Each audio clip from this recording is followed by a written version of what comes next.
हे good morning guys. तो आज हम हैं बागेश्वर में और बागेश्वर में हम हैं चाचा के घर और चाचा जी का घर ये है। यहाँ पे इन्होंने वेजिटेशन लगा रखी है। अगर आप देखेंगे तो आपको पता लगेगा कि यहाँ पे बहुत सारी वेजिटेबल्स उन्होंने अपने गार्डन में उगा रखी हैं। ये सारी वेजिटेबल्स हैं जो दोनों तरफ आप देख सकते हैं। और इसके अलावा यहाँ पर अगर आप बैक साइड में देखेंगे तो यहाँ पर बह रही है रिवर और ये है मॉर्निंग का व्यू। वहाँ पे हो रहा है सनराइज और वहाँ पे है चंडी टेम्पल ऑल्सो, तो आप टेम्पल भी जा सकते हैं। इसके अलावा यहाँ से मैं आपको दिखाता हूँ टाइम लैप्स और ये खड़े हैं हमारे चाचा जी और यहाँ पे दिखाते हैं हम आपको व्यू, पानी के नज़ारे ही नज़ारे। देख रहे हो यहाँ पे ये मस्त वाली रिवर फ्लो हो रही है।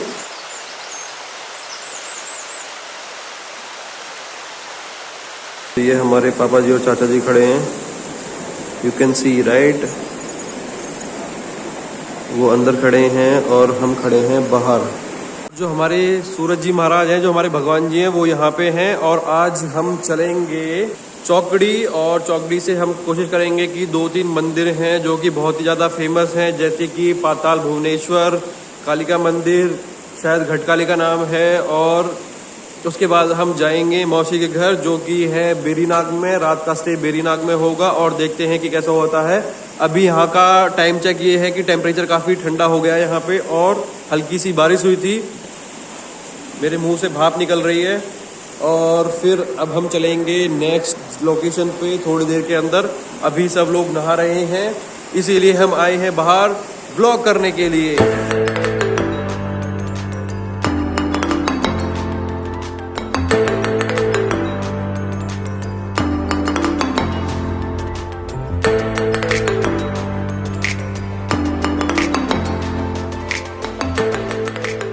हमारा नाश्ता है पहाड़ी रायता, जो कि थोड़ा डिफरेंट होता है नॉर्मल रास्ते से। ये है पहाड़ी आम के अचार और आलू के पराठे, जिनमें चाची और मम्मी का प्यार है। Hey guys, so this is our family और हम यहाँ पे आए हैं। अब मुझे नहीं पता क्या आ रहा है और यहाँ से हम आगे जाएंगे। सो गाइस, फाइनली हम यहाँ से निकल रहे हैं चाचा के घर से और अपने जा रहे हैं नेक्स्ट डेस्टिनेशन पे, जो कि होने वाली है बेरीनाग एंड पॉइंट। उसके बीच बीच में कहाँ जाएंगे नहीं पता। तो हम आए हैं चौकड़ी और हमको लग रहा था कि यहाँ पर बर्फ़ होगी, पर यहाँ पर बर्फ़ नहीं है। बस आप थोड़े से नज़ारे देख लीजिए। और यहाँ पे बर्फ़ पड़ती है तो ये व्यू पॉइंट होता है। यहाँ पे लोग कैंपिंग करते हैं। यहाँ पे देख सकते हैं कैंप करने पर लोगों के कैंप फायर के अवशेष। और चौकड़ी में हमारा स्वागत किया है हरे हरे पहाड़ों ने, पेड़ों ने, पत्तों ने, खलियानों ने। और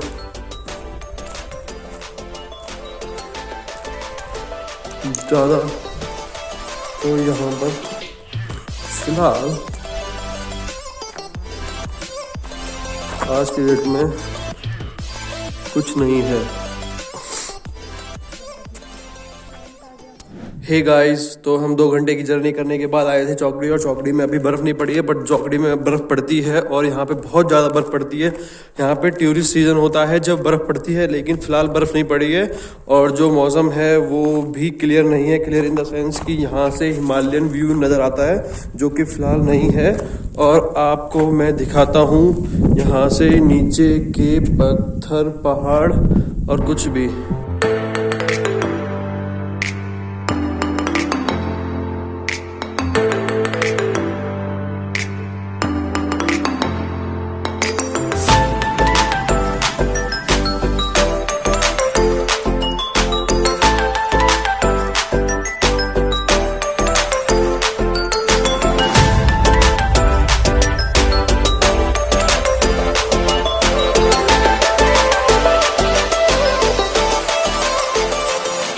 सो गाइस, थोड़ी बहुत फ़ोटो क्लिक करने के बाद और छोटे से ही वीडियो कैप्चर करने के बाद हम वापस चल दिए हैं बैक टू अपनी न्यू डेस्टिनेशन, जो कि होने वाला है मे बी वन टेम्पल और it can be anything which I don't know, but हम जाएंगे और आपको दिखाएंगे। We have all the people ready, just waiting for us. And captured one beauty. सभी लोग आए हैं पाताल भुवनेश्वर मंदिर में भगवान का दर्शन करने के लिए, और नीचे चल के देखते हैं कि क्या होता है। यहाँ पे नीचे की तरफ हमें उतरना पड़ेगा और नीचे ही पता लगेगा कि कितना चलना है हम लोगों को। Let's see. तो ये रास्ता है पाताल भुवनेश्वर जाने का। नीचे लिखा है मंदिर committee Patal Bhuvaneshwar. I don't know whether you can read. और यहाँ पे केव टेम्पल लिखा हुआ है। वृद्ध भुवनेश्वर मंदिर गुफा मंदिर है ये है गुफा मंदिर की मंदिर कमेटी पाताल भुवनेश्वर हार्दिक स्वागत करता है।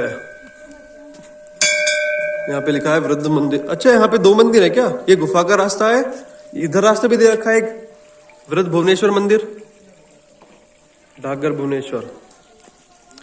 हम सब लोग आगे जा रहे हैं।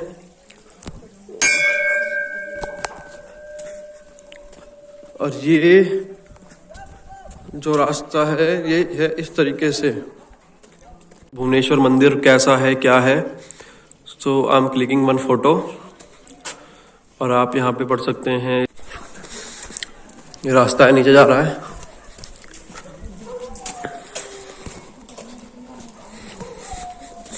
और यहाँ से हम सभी लोग नीचे जा रहे हैं। यू कैन सी अस। और हम सब लोग नीचे जा रहे हैं।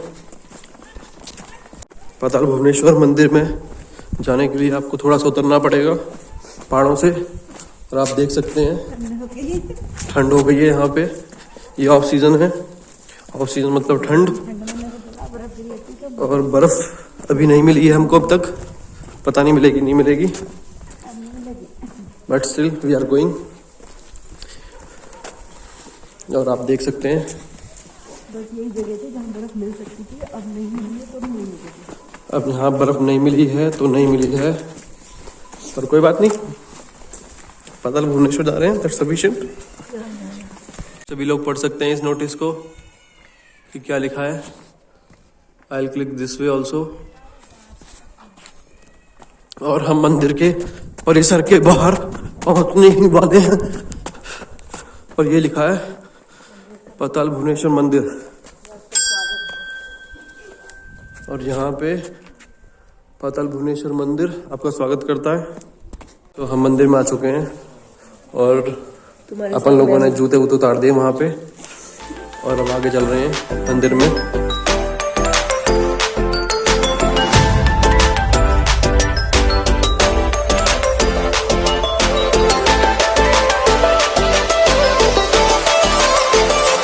हे गाइस, तो जैसा कि मैंने आपको बताया था कि मैं बताऊंगा कि पाताल भुवनेश्वर गुफा के अंदर क्या क्या होता है, और आप आ सकते हैं, देख सकते हैं। हम सबसे पहली बात तो ये जो गुफा है ये कोई मैन मेड गुफा नहीं है, ये प्योर नेचुरल गुफा है, जो कि बताया जाता है कि भगवान शिव की साधना स्थली रही थी। मतलब कि भगवान शिव ने यहाँ पे आके साधना की थी, और इसी गुफा के अंदर पांडवों ने अपना अज्ञातवास भी बिताया था। उन्होंने अपना 1 साल इसी गुफा के अंदर कंप्लीट किया था, जो कि हम महाभारत सीरियल के अंदर देख सके हैं कई बार। तो यहाँ पे पहुँचने के लिए आपको अल्मोड़ा डिस्ट्रिक्ट से 160 किलोमीटर के आसपास का ये रास्ता है। ऐसा बताया गया है कि यहाँ पर आने से आपको चारों धामों के यात्रा का फल मिलता है, तो इसलिए आप यहाँ पर आ सकते हैं। और जो ये गुफा है, ये गुफा जमीन के तल से, मतलब कि जो वहाँ का एल्टीट्यूड है वहाँ से 90 फीट अंदर है, और आपको गुफा के अंदर उतरने के लिए जंजीरों का सहारा लेना पड़ेगा। गुफा के अंदर ऑक्सीजन है लेकिन लाइटिंग नहीं है, तो लाइटिंग को मंदिर कमेटी ने बनाया है या फिर उन्होंने इंस्टॉल किया लाइटिंग को। तो गुफा में आपकी एंट्री होती है सुबह 9 बजे से, और शाम को अंधेरे होने से पहले गुफा को बंद कर दिया जाता है। और एक बार में एक ही आदमी गुफा के अंदर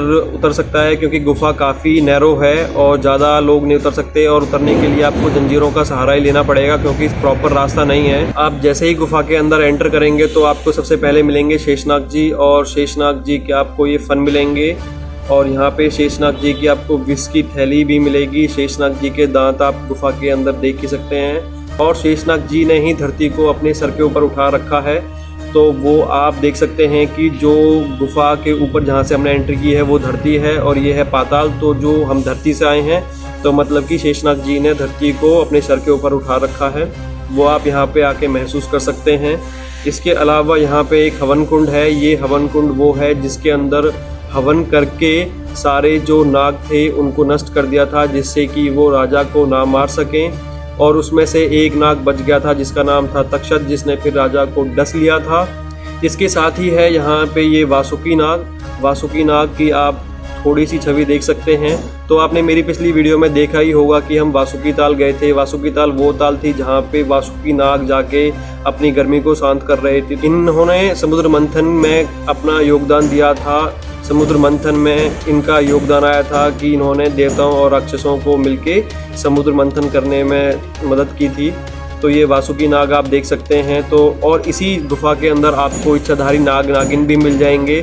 उनका दर्शन कभी कभी होता है, लेकिन वो इसी गुफा के अंदर रहते हैं। वो कभी कभी लोगों को, अपने भक्तों को दर्शन देते हैं। अगर आप इस गुफा के अंदर थोड़ा आगे बढ़ेंगे तो आप देखेंगे कि हम चल रहे हैं रीढ़ की हड्डी पे। तो ये है शेषनाग की रीढ़ की हड्डी, मतलब कि हम शेषनाग की कमर के ऊपर चल रहे हैं। आप देख सकते हैं। तो ये शेषनाग की कमर है। थोड़ा आगे चलने पे आपको दिखाई दे रहे हैं, ये हैं हमारे आदि गणेश। आदि गणेश वो गणेश जी हैं जिनको भगवान शिव ने, जिनका धड़ और सर अलग कर दिया था। और उसी टाइम पे गणेश जी को जीवित रखने के लिए ऊपर से जो ब्रह्म कमल है, इससे अमृत की वर्षा हुई थी, जिन्होंने गणेश जी को जीवित रखा था। और अब कमल में से जल निकलता है जो कि गणेश जी के ऊपर जाता है।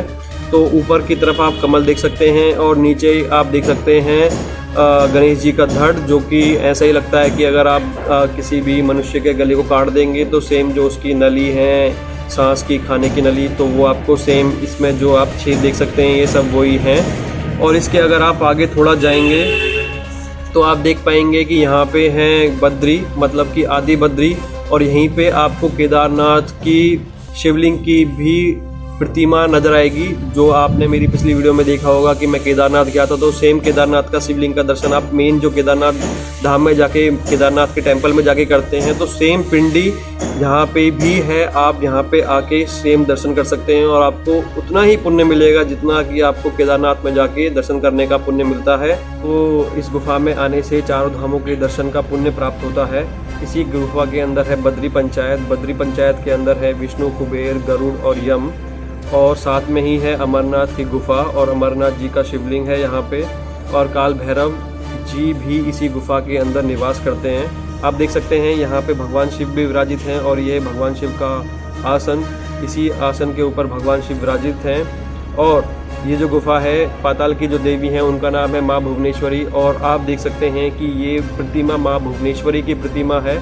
इसी गुफा की ये अधिष्ठात्री देवी भी हैं, क्योंकि पाताल की अधिष्ठात्री देवी है माँ भुवनेश्वरी। पाताल की देवी का नाम है माँ भुवनेश्वरी। तो आप ये जो प्रतिमा देख रहे हैं ये है प्रतिमा माँ भुवनेश्वरी की प्रतिमा। और इसी गुफा में 4 द्वार भी हैं। पहला द्वार है पाप का द्वार। तो ये जो द्वार था ये बंद हो गया था रावण के मरने के बाद। और उसके बाद है रण का द्वार। रण का द्वार है जब महाभारत का युद्ध हुआ था तो वो जो रण का द्वार था, युद्ध का द्वार था, वो बंद हो चुका था, क्योंकि महाभारत का युद्ध बताते हैं कि दुनिया का सबसे बड़ा और सबसे महत्वपूर्ण युद्ध रहा है। और इसके बाद है एक धर्म का द्वार। धर्म का द्वार मतलब कि जो भी हम अच्छा काम करते हैं, अपने धर्म से करते हैं, पुण्य का काम करते हैं, तो वो ये धर्म का द्वार है। और उसके बाद आता है मोक्ष का द्वार। तो सब कुछ धर्म का काम करते हुए मोक्ष को प्राप्त कर सकते हैं। तो ये दोनों द्वार कलयुग में खुले हुए हैं और इन दोनों से आदमी धर्म करता हुआ मोक्ष की प्राप्ति कर सकता है। इसके बाद आगे हम गुफा के अंदर चलते हैं। तो यहाँ पे आप देख सकते हैं ये है कामधेनु का थन। कामधेनु वो गाय है जिससे हम जो भी मांगते हैं वो हमें प्रदान कर देती है। कल्प वृक्ष की तरह ही ऐसे ही कामधेनु गाय भी हैं, जो देवताओं की गाय हैं, जिनका नाम है कामधेनु। तो उनका थन आप देख सकते हैं। और अगर आप गुफा के अंदर थोड़ा सा आगे बढ़ेंगे तो यहाँ पे मिलेगा आपको ब्रह्मा जी का सर। ब्रह्मा जी के सर जो है वो भगवान शिव जी ने काट दिया था। पहले ब्रह्मा जी के 5 सिर हुआ करते थे और अब हैं ब्रह्मा जी के 4 सिर। तो यहाँ पे भी पितरों का तर्पण करते हैं। ब्रह्मा जी के सर के पास ही पितरों का तर्पण किया जाता है। तो इसका भी पुण्य वैसा ही है जैसा कि आप बद्रीनाथ में या फिर गया में जाकर पितरों का तर्पण करते हैं तो सेम पुण्य आपको यहाँ पे भी मिलेगा। आप अपने पितरों का तर्पण यहाँ पे आके भी कर सकते हैं। और अगर आप गुफा में थोड़ा सा आगे बढ़ेंगे तो यहाँ पे हैं 7 जल कुंड। इन जल कुंडों की रक्षा जो है वो एक हंस करता था। इन जल कुंडों का जल देवता पीते थे और उसको ब्रह्मा जी ने श्राप दिया था क्योंकि उसने ये जल कुंड झूठे कर दिए थे। तो इसलिए इस हंस की जो गर्दन है वो टेढ़ी है। वो आप देख सकते हैं कि ये जो हंस है इसकी गर्दन पीछे की तरफ मुड़ी हुई है। और आप थोड़ा सा आगे बढ़ेंगे इस गुफा के अंदर तो आपको मिलेगी शिव की जटाएं जिनसे पानी थोड़ा थोड़ा निरंतर बहता रहता है।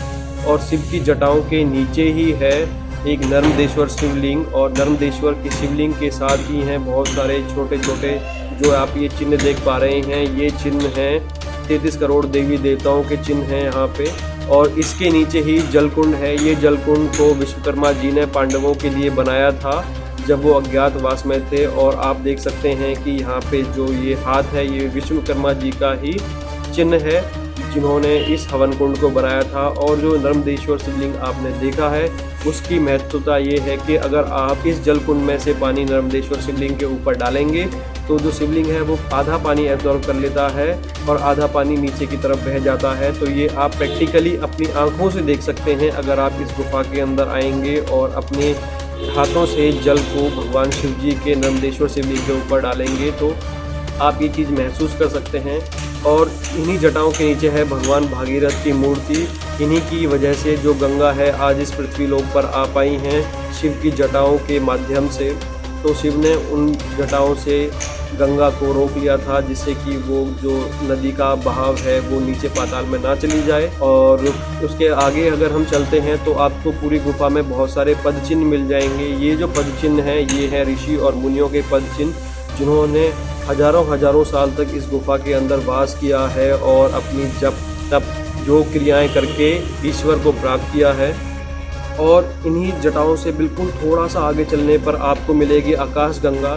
जो लोग साइंस पढ़ते हैं वो बोलते हैं big bang theory, solar Eclipse, जो कुछ भी हमारा सौर मंडल है वो सब कुछ आपको यहाँ मिल जाएगा। अगर आप इसको ध्यान से देखेंगे और आप रिलेट करने की कोशिश करेंगे तो आप महसूस कर पाएंगे कि हमारी आकाश गंगा में जो तारे हैं, सौर मंडल है, ग्रह हैं, जो कुछ भी है वो सब कुछ यहाँ पे मेंशन किया हुआ है। और यहीं से एक रास्ता जाता है काशी की तरफ। इसी गुफा से जो पांडव थे वो भी इसी गुफा से गए थे स्वर्ग की ओर। तो यहाँ से एक रास्ता जाता है स्वर्ग की ओर भी। और अगर आप गुफा में थोड़ा सा आगे बढ़ेंगे, थोड़ा सा आपको कुछ सीढ़ियाँ चढ़ने के बाद आप देखेंगे कि यहाँ पे एक जगह है जहाँ पे भगवान शिव ने पांडवों के साथ चौसर खेली थी। तो यहाँ पे आप पांडव देख सकते हैं और साथ में ही है भगवान शिव और माँ पार्वती। और अनेक श्रोतागण जो उस टाइम पे देख रहे थे भगवान शिव पांडवों के साथ चौसर खेल रहे हैं और वो सब आप महसूस कर सकते हैं। ये जो आप अब शिवलिंग देख सकते हैं, इस शिवलिंग के अंदर ही, इस पिंडे के अंदर ही 3 छोटी छोटी पिंडियाँ हैं जिनमें ब्रह्मा, विष्णु और महेश स्थापित हैं। और ऊपर से जल की धारा है जो कि इन तीनों के ऊपर गिरती है।